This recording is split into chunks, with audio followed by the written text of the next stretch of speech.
तमाम लोगों से गुजारिश है एक बार इस वीडियो को पूरा जरूर देखें।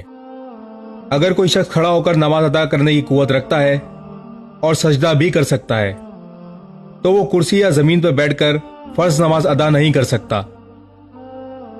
वो शख्स जो किसी बीमारी मसलन कमर या टांगों में तकलीफ के सबब खड़ा होकर नमाज नहीं पढ़ सकता और बैठकर जमीन पर नमाज पढ़ने की ताकत रखता हो और जमीन पर सजदा भी कर सकता हो तो इसके लिए कुर्सी पर फर्ज नमाज पढ़ना दुरुस्त नहीं।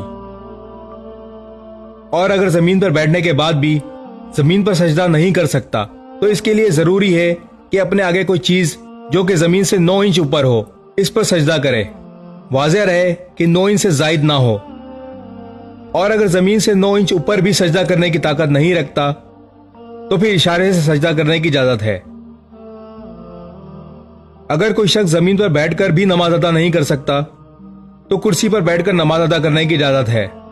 कुर्सी पर बैठकर नमाज अदा करने के लिए जरूरी है कि जिस कुर्सी पर वो बैठा हुआ हो इसके बैठने की जगह से लेकर 9 इंच ऊपर तक रखी किसी चीज मसलन स्टूल वगैरह पर सजदा करे और ये ख्याल रखे कि सजदे के लिए रखा स्टूल इसकी निशित से 9 इंच से जायद ऊपर ना हो।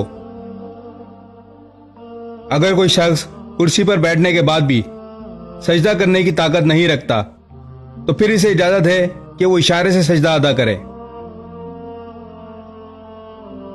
आइए अब आपको कुर्सी पर बैठकर नमाज पढ़ने वाले नमाजियों की चंद गलतियों की निशानदेही करते हैं। अगर आप खड़े होकर नमाज पढ़ सकते हैं और जमीन पर या जमीन पर रखी कोई चीज जिसकी ऊंचाई 9 इंच से जायद ना हो पर सजदा कर सकते हैं तो बैठकर नमाज पढ़ना गलती है। अगर आप जमीन पर बैठकर नमाज पढ़ने और जमीन पर या जमीन पर रखी 9 इंच ऊंची चीज पर सजदा करने की ताकत रखते हैं तो कुर्सी पर बैठकर इशारे से नमाज पढ़ना गलत है।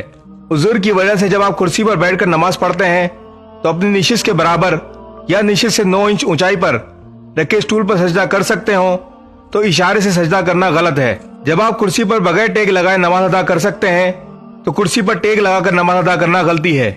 हमारा पेज जरूर लाइक करें। जज़ाकल्लाह। ये अल्फाज और ये मुकम्मल तहरीर रईस दारुल इफ्ता जामिया इस्लामिया क्लिफ्टन कराची के हैं।